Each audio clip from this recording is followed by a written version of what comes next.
मेरे प्यारे साथियों, वाहिगुरु जी का खालसा, वाहिगुरु जी की फतेह। आज हम धन धन साहिब श्री गुरु अर्जन देव जी महाराज की पावन बाणी श्री सुखमनी साहिब जी के 21वीं अष्टपदी की तीसरी पौड़ी का विचार करेंगे। जैसे पहले ही मैंने बेनती की है कि यह 21वीं अष्टपदी समझने के लिए बहुत ही महत्वपूर्ण है, गहरी है, डूंगी है और रस से और रहस्य से भरी हुई है। इसको बड़े शांति से इसके अर्थ का चिंतन करना है और बड़े प्रेम से, बड़े प्यार से इसको आपने श्रवण करना है। आओ हम सीधे वाणी से जुड़ते हैं। तीसरी पौड़ी की आरंभता इस प्रकार है, अविनाशी सुख आपन आसन। पंचम पातशाह महाराज जी हमें ये समझा रहे हैं कि जब सृष्टि में कुछ भी नहीं था, केवल अरबद नरबद धुंधुकारा की अवस्था थी, केवल धुंध थी और उस धुंध के अंदर निर्गुण स्वरूप में परमात्मा शून्य समाधि की अवस्था में विराजमान थे। और जब परमात्मा का मन होता है तब वह सरगुण स्वरूप को धारण करते हैं अपने मन से, अपने चित्त से। और जब सरगुण स्वरूप धारण करते हैं तो यह सारी सृष्टि का निर्माण होता है, सारा ब्रह्मांड बनता है।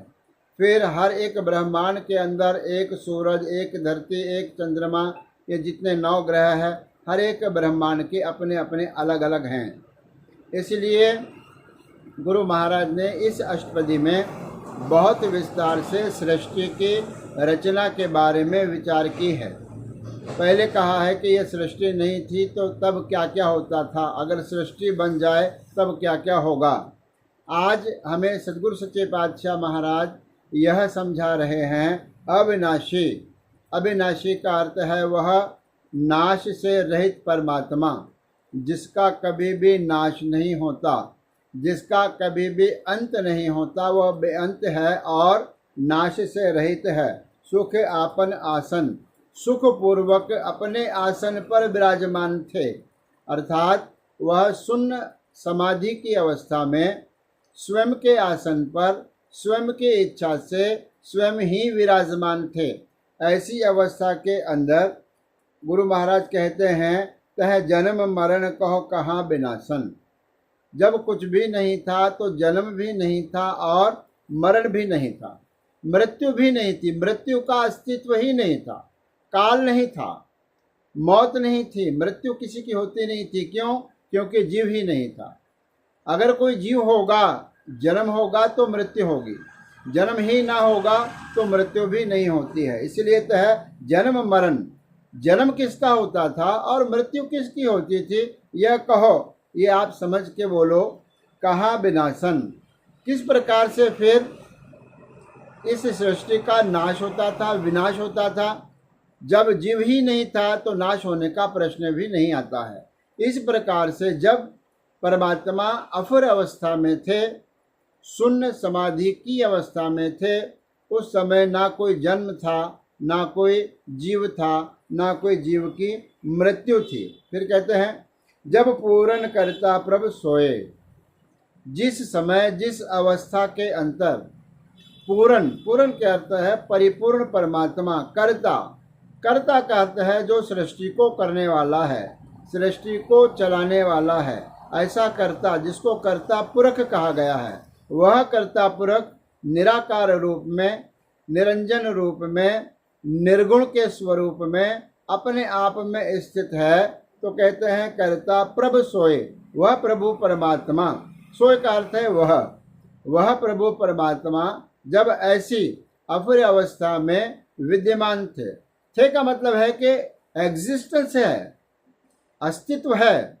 ऐसा नहीं है कि जब कुछ भी नहीं था तो परमात्मा भी नहीं था। परमात्मा तो थे, उनका एग्जिस्टेंस था, उनकी होंद थी और उनका अस्तित्व था। उस समय क्या होता था, तब जम की त्रास कहो किस होए। जब जीव नहीं था, मरने का ही डर नहीं था, तो कहते हैं कि जम की त्रास, जम यानी यमराज अर्थात काल, मृत्यु।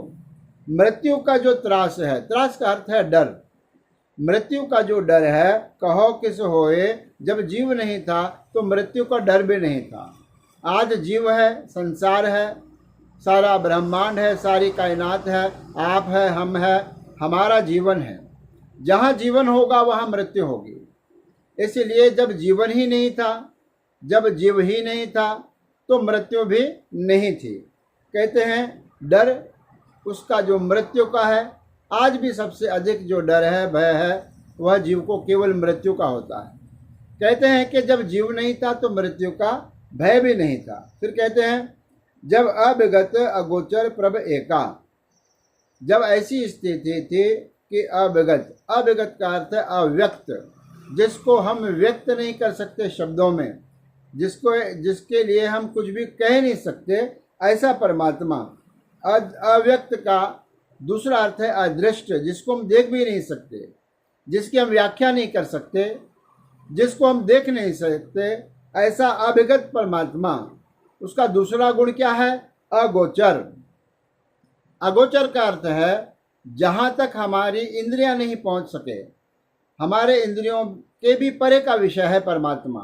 इसलिए हमारी इंद्रियां भी वहाँ तक नहीं जा सकती, हमारी सोच भी वहाँ तक नहीं जा सकती। वह परे से परे है। प्रभ एका, और कितने हैं? केवल एक ही है, उस जैसा दूसरा कोई नहीं है। ना पहले था, ना अब है, ना आगे भविष्य में हो सकता है। क्योंकि परमात्मा को गुरबाणी ने एक ओंकार कहा। ओंकार स्वरूप है लेकिन एक है, इसलिए कहा एका। फिर कहते हैं तब चित्रगुप्त किस पूछत लेखा, जब वह एक ही परमात्मा है तो चित्रगुप्त भी नहीं थे। चित्रगुप्त का भाव है जो जीव के अच्छे और बुरे कर्मों के लेखों को लिख कर जब जीव आगे जाता है वहाँ पर उसको उनके संदर्भ में प्रश्न पूछने वाले जो लिखारी हैं वह चित्र और गुप्त है। जब जीव नहीं था तो उसका लेखा भी नहीं था। जब लेखा ही नहीं था तो चित्रगुप्त किसको लेखा पूछेंगे? क्योंकि जीव नहीं तो लेखा भी नहीं, जब लेखा नहीं तो चित्रगुप्त भी नहीं। अगर चित्रगुप्त भी है तो वो किसको लेखा पूछेंगे? क्योंकि जीव अभी सृष्टि में आया नहीं था। फिर कहते हैं जब नाथ निरंजन अगोचर अगाधे, नाथ का अर्थ है वह मालक स्वामी परमात्मा। निरंजन जो माया के कालिक से रहित है, जिसको माया स्पर्श नहीं कर सकती, ऐसा परमात्मा। अगोचर, अभी मैंने बताया कि जहाँ पर हमारे इंद्रियों की पहुँच ना हो, ऐसा अगोचर परमात्मा। अगाधे का अर्थ है बहुत डूंगा है, अगाध है, जिसके बारे में, जिसके सीमा के बारे में हम कुछ कह नहीं सकते हैं।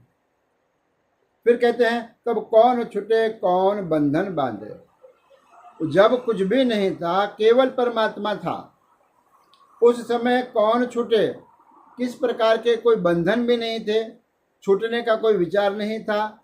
जीव बंधन में नहीं आता था क्योंकि जीव का अस्तित्व नहीं था, इसलिए ना बंधन था ना मुक्ति थी। मुक्ति का भी विचार नहीं था।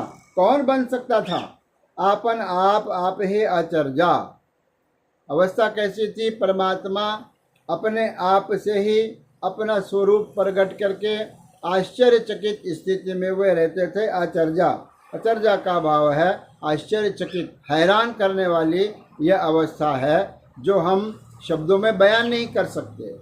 शब्दों में इसका वर्णन नहीं हो सकता, केवल समझने का यत्न हो सकता है। इसलिए वह स्वयं से पैदा होके स्वयं के आसन पर स्थित थे और विराजमान थे। अंतिम पंक्ति में कहते हैं नानक आपन रूप आप ही उपरजा। गुरु नानक देव जी महाराज के नाम की मोहर ला करके पंचम पातशाह महाराज कथन कर रहे हैं आपन रूप, वह स्वयं का रूप उसने स्वयं से ही प्रकट किया है। परमात्मा को किसी ने बनाया नहीं है, परमात्मा ने सबको बनाया है। इसीलिए आपन रूप, स्वयं का रूप धार के प्रकट करके आप ही ऊपर जा। आप ही ऊपर जा का अर्थ है अपने आप, ऊपर जा का अर्थ है निर्माण करना, अपने आप को बनाना, पैदा करना। परमात्मा ने स्वयं को स्वयं के शक्ति से प्रकट किया है, इसलिए वह अविनाशी है, जीव नाशवान है। इसलिए इस प्रकार से गुरु महाराज ने इस पौड़ी के अंदर बड़ी सुंदर सृष्टि के विचार, ब्रह्मांड के विचार, चित्रगुप्त के विचार, जन्म और मरण के विचार, मृत्यु के विचार विस्तार से हमें समझाई।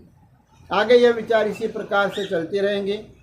फिर से मैं आपको बेनती करूं कि इस चैनल को आप अधिक से अधिक सब्सक्राइब करें, शेयर करें, ताकि यह गुरमत की कीमती विचार हर एक गुरसिख के घर घर तक पहुंच सके। आज इतना ही। धन्यवाद।